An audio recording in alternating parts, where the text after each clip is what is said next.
नमस्कार, प्रभात खबर के digital platform पर आपका स्वागत है। हेल्थ इज वेल्थ के आज के अंक में हम बात करेंगे हड्डी की समस्या पर। हम लोगों ने तो बातचीत की ही है, लेकिन हम आज का जो टॉपिक रखे हैं वो ट्रॉमा पे रखे हैं। सड़क की दुर्घटनाएं बढ़ रही हैं, अनावश्यक जो लोग जो हैं वो गंभीर अवस्था में चोटिल होकर के अस्पतालों में पहुंचते हैं। वो वजह क्या है, कैसे हम इस दुर्घटना को कम कर सकते हैं और इसके प्रोटोकॉल क्या है इलाज के, इन तमाम बिंदुओं पर बातचीत करने के लिए आज हमने अपने स्टूडियो में बुलाया है मेडिफर्स्ट हॉस्पिटल के हड्डी रोग विशेषज्ञ डॉक्टर कुमार विशाल जी को। सर, आपका स्वागत है। और सबसे पहले हम ये जानना चाहेंगे कि आखिर में ये ट्रॉमा के जो जितने केस हैं वो सड़क दुर्घटनाओं से काफ़ी मिलते जुलते, वजह क्या है सर? देखिए, हमारे लाइफ में अगर हम लोग सड़क दुर्घटना जो भी ट्रैफिक रूल्स है उसको प्रॉपरली फॉलो करें तो इसको कम किया जा सकता है। सब लोग जानते हैं कि क्या करना चाहिए, लेकिन बहुत कम ट्रैफिक रूल का फॉलो के कारण ये दुर्घटनाएं बढ़ते जा रही हैं। अगर हम लोग ट्रैफिक रूल को अच्छे से फॉलो करें, जो भी टू व्हीलर राइडर्स हैं दोनों लोग हेलमेट पहने, सीट बेल्ट लगाया जाए कार में, फुटवेयर की बहुत इंपॉर्टेंस है। अगर हम चप्पल पहन के कार चलाते हैं तो बहुत बार ऐसा होता है कि चप्पल फंस जाता है और वो एक दुर्घटना का कारण बनता है। पानी के नीचे, मतलब कार के ब्रेक पैडल के नीचे पानी का बॉटल आ जाता है।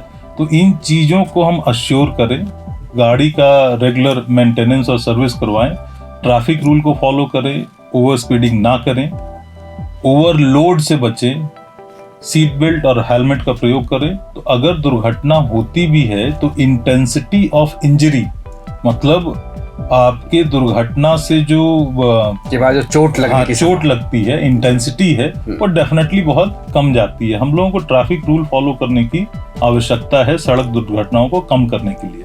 जी सर, आपने कहा कि सड़क दुर्घटनाओं को कम करने के लिए जो हम लोगों को जो है ये जो यातायात के नियम जो है उसका पालन करना चाहिए। एक चीज़ तो ये भी है कि अगर मानिए कि ट्रैफिक एक्सीडेंट जहाँ हो जाता है तो वहाँ के आसपास के लोगों को या जो घटना स्थल पर जो मौजूद लोग होते हैं आसपास के, उन लोगों को क्या सावधानी बरतनी चाहिए और क्या एहतियात बरतने चाहिए?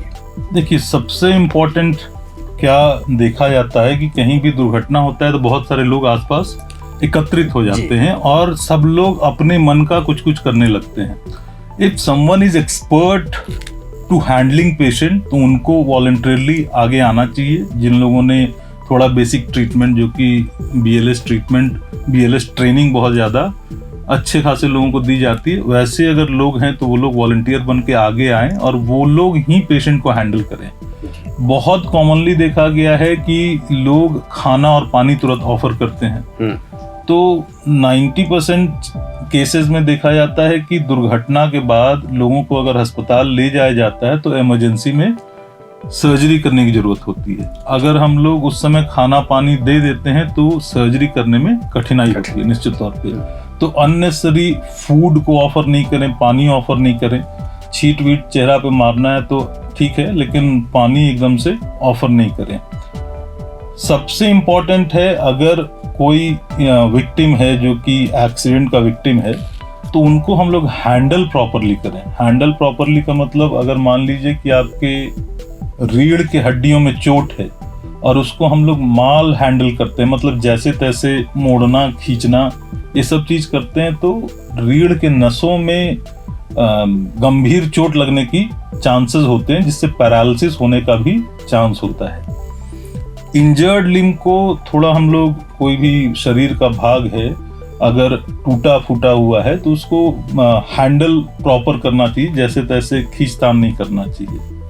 कहीं से भी ब्लीडिंग हो रही है तो ब्लीडिंग को डेफिनेटली कंट्रोल करना चाहिए। ब्लीडिंग को खुला नहीं छोड़ देना चाहिए। कोई टाइट कपड़ा, साफ सुथरा टाइट रुमाल कपड़ा हम लोग बांध के ब्लीडिंग को कंट्रोल कर सकते हैं। और उसके बाद प्रॉपर ट्रांसपोर्टेशन, अगर फ्रैक्चर है एम्बुलेंस को कॉल करें। वहाँ के लोग 108 एम्बुलेंस हमारे भारत सरकार के द्वारा हर जगह फ्री है, वो नंबर बहुत अच्छा काम भी करता है। उस नंबर पे कॉल करें, एम्बुलेंस बुलाएं और by the mean time patient, मतलब विक्टिम को गाड़ी से रेस्क्यू करें। उनको थोड़ा कंफर्ट जोन दें, हरी बरी में नहीं रहें। खाना और पानी ऑफर नहीं करें। अगर उनको गंभीर चोट लगी हुई है तो, किसी को थोड़ा चक्कर आ गया है, ऐसा है तो कोई समस्या नहीं है, लेकिन खाना और पानी ऑफर करना अवॉइड करना चाहिए। जी, एक चीज़ तो आपने कहा सर कि ट्रांसपोर्टिंग का बहुत विशेष ध्यान रखना होता है।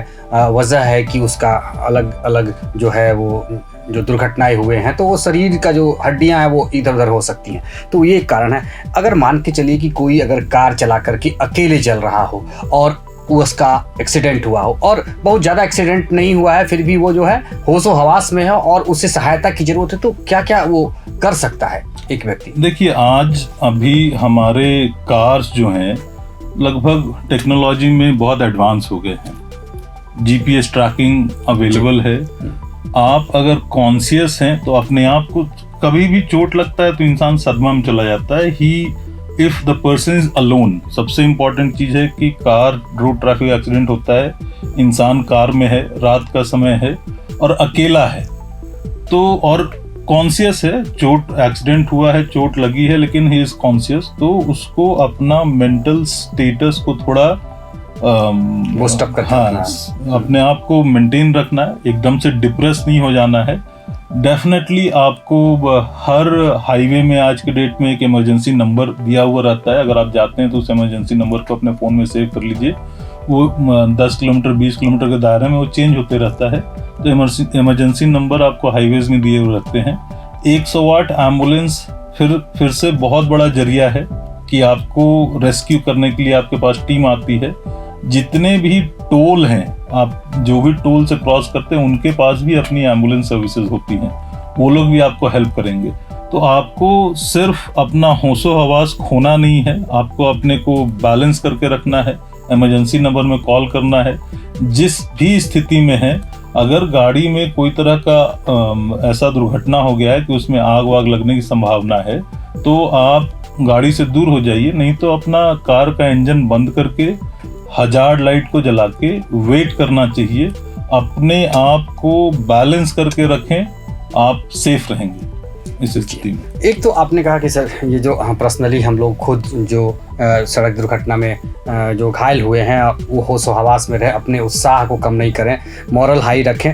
तो एक तो जो गोल्डन आवर एक होता है शायद ट्रॉमा में, तो वो गोल्डन आवर कितने घंटे का है, क्या है, और उस गोल्डन आवर को बनाने के पीछे वजह क्या है सर? देखिए, वो सिवियरिटी पे ही डिपेंड करता है कि किस सिवियरिटी का डैमेज है। Golden hour initial first hour को ही गोल्डन आवर माना जाता है। 1 घंटे के अंदर आप अगर अस्पताल पहुंचते हैं और ज़्यादा सिवियर डैमेज भी है, ट्रॉमा में सबसे इम्पॉर्टेंट होता है कि ब्लड लॉस बहुत हो जाने की संभावना होती है। उसी के आधार पे गोल्डन आवर्स बनाए गए हैं।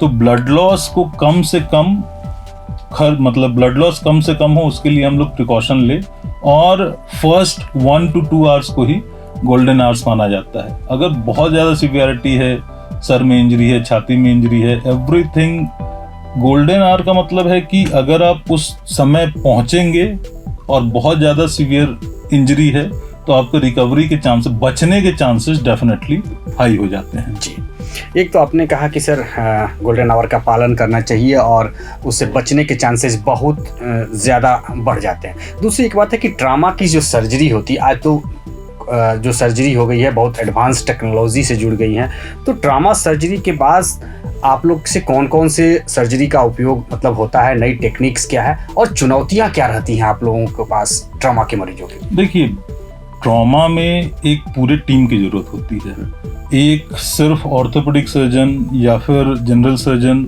या फिर क्रिटिकल केयर के लोग सिर्फ अकेले ये चीज़ संभव नहीं है। तो ट्रॉमा केयर के लिए आपको एक प्रॉपर टीम चाहिए जिसमें ऑर्थोपेडिक सर्जन हो, न्यूरो सर्जन हो, जनरल सर्जन हो, क्रिटिकल केयर के लोग हों। एक टीम अप्रोच ही है जो कि ट्रॉमा पेशेंट को बचाने में सक्षम होता है। एक हड्डी टूटी है, 2 हड्डी टूटी है तो इंडिविजुअल आप किसी सेटअप में उसका ट्रीटमेंट कर सकते हैं। But if it is polytrauma जिसको हम लोग बोलते हैं, जिसमें कि मल्टीपल ऑर्गन डैमेज होने के चांसेस हैं और मल्टीपल बोनी फ्रैक्चर होने के चांसेस हैं, you need a team. Team होने से हर चीज़ों का इलाज उसी समय करना उचित रहता है और वो टीम होने से इंसान को बचने की संभावना बहुत अच्छी होती है। जी, एक चीज़ और ये आपसे जानना चाहेंगे कि जैसे आपने कहा कि सारी जो दुर्घटनाएं हैं ट्रॉमा की, मोस्टली वो यातायात नियम को पालन करने की लापरवाही की वजह से होती है। एक और भी जानना चाहेंगे कि जो घर में जो ट्रॉमा हो जाता है, मान के चलिए कि जो व्यक्ति घर में ही हो और वो गिर जाए या कुछ हो जाए, तो उनके लिए क्या सावधानी होनी चाहिए और कौन कौन से ऐसे जो गंभीर रोग की बीमारी से पीड़ित लोग हैं उनको सावधानी बरतने की जरूरत होती है? देखिए, घर में जो ट्रॉमा होता है, एक तो बुजुर्गों में सबसे कॉमन देखा गया जी जी, और जो चीज सबसे कॉमन देखा गया है कि रात में बाथरूम गए, पैर स्लिप किया और गिर गए और हिप फ्रैक्चर या फिर रिस्ट फ्रैक्चर हो गया।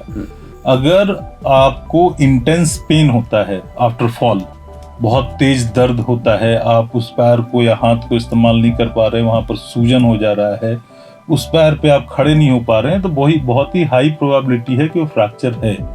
अब उसको कंफर्म करने के लिए एक्सरे की जरूरत है, और एक्सरे के बाद अगर हिप फ्रैक्चर है तो ऐसा बोला गया है कि 48 आवर्स के अंदर उसकी सर्जरी होती है और उसको हम लोग फिक्स कर देते हैं, तो आउटकम बहुत अच्छा होता है। और पेशेंट का जो मॉर्बिडिटी होता है, जो एक पेशेंट को हिप फ्रैक्चर के बाद बेड पे रहने से मल्टीपल प्रॉब्लम होने की संभावना होती है, जिसमें सबसे कॉमन एक चेस्ट निमोनिया है, मतलब लंग इन्फेक्शन, और दूसरा बेड सोर। ये दोनों प्रिवेंट होते हैं अगर आप 48 आवर्स के अंदर उनका ट्रीटमेंट ले लेते हैं, और उसका आउटकम बहुत अच्छा होता है। और मॉर्बिडिटी मतलब फ्रैक्चर के कारण गंभीर बीमारियों से उनको बचाया जा सकता है।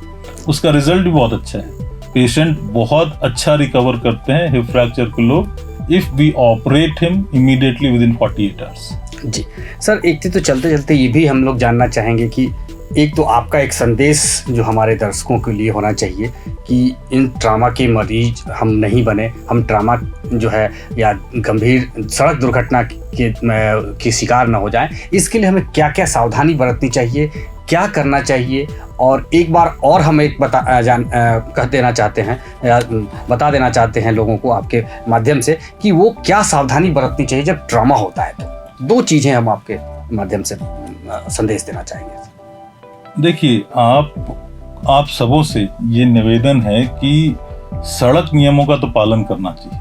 अगर आप सड़क नियमों का अच्छे से पालन करते हैं, हर जगह साइन बोर्ड लिखा होता है, नो ओवरटेक जोन होता है, आपको स्पीड लिमिट होता है, आपको लाइसेंस देते समय सारे प्रोटोकॉल्स बताए जाते हैं, अगर आप उस चीज़ को फॉलो करते हैं, सीट बेल्ट लगाते हैं, जूता पहन के गाड़ी चलाते हैं, आपको अगर आंखों में चश्मा है तो प्रॉपरली चश्मा पहन के कार चलाइए, फैशन के लिए गॉगल्स मत पहनिए, इन सब चीज़ों का अगर आप ध्यान रखते हैं तो रोड ट्रैफिक एक्सीडेंट होने की संभावनाएं डेफिनेटली कम हो जाती है। अपने कार का मेंटेनेंस, कहीं लंबा समय जा रहे हैं तो एक बार सर्विस सेंटर में गाड़ी दिखा लें, उसके बाद आगे बढ़ें। इन चीज़ों का ध्यान रखिएगा तो डेफिनेटली रोड ट्रैफिक एक्सीडेंट के चांसेस कम हो जाते हैं।